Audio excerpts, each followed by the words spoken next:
Curious, how many of you seen the Blues fly? In person, on TV, something. Okay, awesome. Give me a word. What's the first word that comes to your mind? Yeah, this awe. This is awesome, right? I mean, how do you create awe? You know, don't we want to do that every day? This event is about awe. You can feel it from the moment you walked in, right? So how do you create that? In every aspect of your life, every relationship. We'll talk about that because we worked at that. It doesn't just happen, right? Okay, I heard some other words. Precision. You know, absolute precision. And by the way, not just within the pilots, within the whole organization. So just like you, this involves not just sales, but marketing, medical, access, everybody coming together, okay? And then how about this? How about discipline? How about focus? And how about trust? Now, aren't those words, qualities, absolutely essential? Everybody in this room? Of course, so that's actually what we're going to talk about. Now let's have fun. Here's what we're going to do. We're going behind the scenes, first person account of high performance. Let's break it down. Let's say, what were the critical processes? But not just the process. You know process matters. Here's what's more important, the critical thinking skills. The mindset that was in that experience. And then let's build the bridge back to what we do every day. How do you execute at a high level every single day? You know, we talked about on the Blues, you got to bring your A game every day. You know, because a bad day, you know, different connotations, right? So how do you do that? So we did it through trust. You know, here's what my suggestion is. If you want to increase execution, let's work on trust. Because I believe if you work on trust, execution will follow. So what are the contracts you have?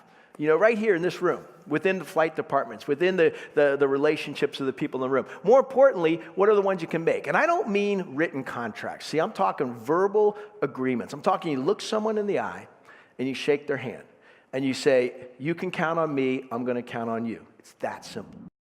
See, I like to talk about high performance. And high performance, there's a pyramid. I'll call it majority, many, few, and the 1%. Everybody in this room already knows it. You all, as an organization, are climbing this pyramid. You're the best. And the real question is, how do the best get better? You know, how does that happen, right? And I get the rare privilege to work with organizations and teams around the world who are already at the top of this pyramid. You know, I don't care whether it's in pharmaceutical, absolutely.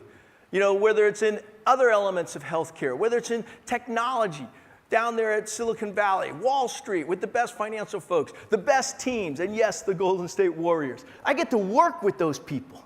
And here's what you find.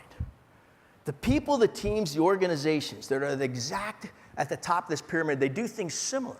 What's the first thing I notice? Well, they get together. See, human beings need to connect. If you think about the power of this meeting, everybody connecting. And then what? We align. You absolutely get alignment. And then commit to doing things differently and better and greater, right? That's what the best do. They just do a little bit better than others. We call it operational excellence. Okay, that's true. But here's the question. What happens in the top 1/10 of 1/10 of 1%? What happens in this next pyramid? Because if you want to go there and be at your best, I love that. If you want to do that, something else has to kick in. What kicks in is right here. It's right here up there in the brain. This right here represents not the 1%. This represents 1/10 of 1/10 of 1% of all the pilots in the world. There's hundreds of thousands of pilots, tens of thousands of tactical jet pilots. Only 6 of us got to wear this helmet.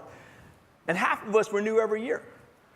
You know, by the way, not just the pilots, my whole support team. I had 120 individuals. 1/3 of us renew every year. That's why I loved when everybody stood up who was new in the room. Your team is a lot like my team. And we had a challenge. And my challenge was this.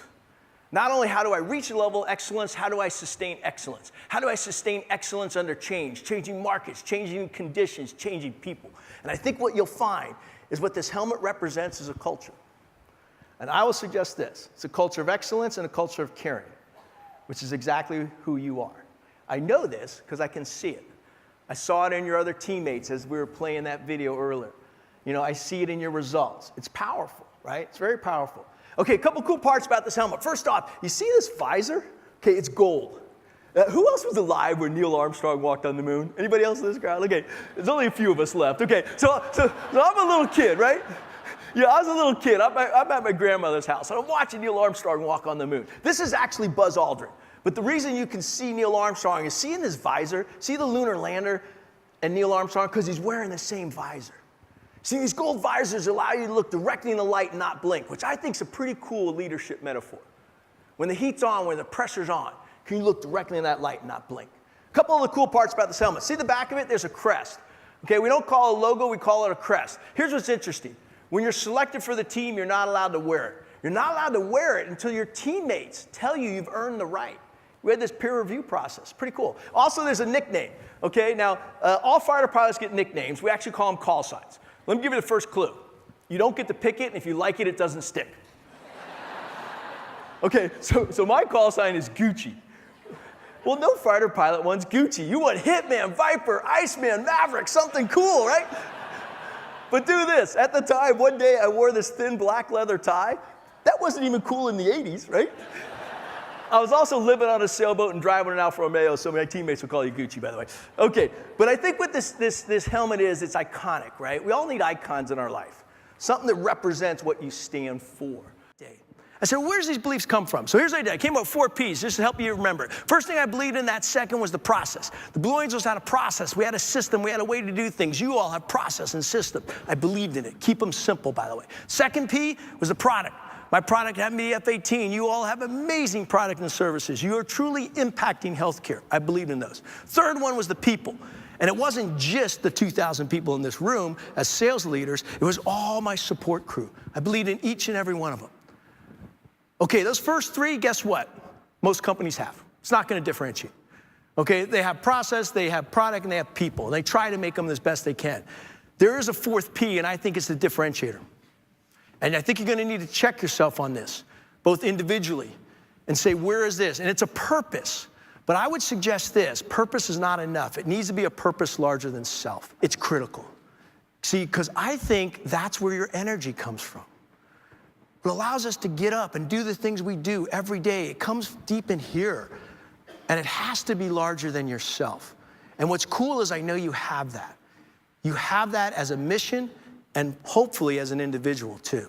Okay, they've actually done studies. The flight deck of an aircraft carrier is truly one of the most dangerous places in the world. But I want to take you in a place you know extremely well. I want to take you in a place you operate in every single day. I'm going to call this the high performance zone. And what is this? It's simply the gap between where you are and where you want to go. We do this all the time. We did it today. You talk about market share, going from 10% to 20%. You talk about revenue. You talk about customer experience. You talk about many different things. Where are you? Where we're trying to go. And that's the key. The key really is about where you're trying to go. Does that feel like your day sometimes? I actually bet it does. Stuff coming at you all different directions. Okay, where's the center point in this picture? First off, what's the center point? Center point is going to be the single point of focus we're going to make decisions off of. So we're actually off right here. This is what it looks like when we align the stack. Okay, that only happens about once every 2 weeks. Why? Try coming at each other at 1,000 miles per hour closer. If you're 1 second off, you're going to miss by 2 football fields. A little bit of precision, right? So how'd we do it? Well, we did it with this concept I call center point. You can try this. Try this today at one of your breakout sessions. Maybe try it at your next customer meeting. Next time you're with that healthcare provider. You ask them one simple question. You say, what's the center point? And when you ask that person that question, what you're really asking them is what's important to them. And you could say, I just got back from a national sales meeting, met this guy, John Foley of Blue Angel. We were talking about alignment. I want to be aligned with you. So tell me, what's the center point? What's important to you? And then what you do is you listen and you see what they say. See if it's what you were thinking. A lot of times it won't be, and now you've just identified a gap and you can readjust very quickly. And then what you do is you align the stack. And what's the stack? To me, it's all the elements that need to come in order to make that happen. So let's say the center point is the healthcare provider, the customer, then you all know you got to have safety, efficacy, you got to have the clinical element, and then you got to have all the other elements that need to come in. You do have sales, but you have marketing. You have sales support, all the things that need to come into this to align it. Bam. You do that and watch. Watch what happens.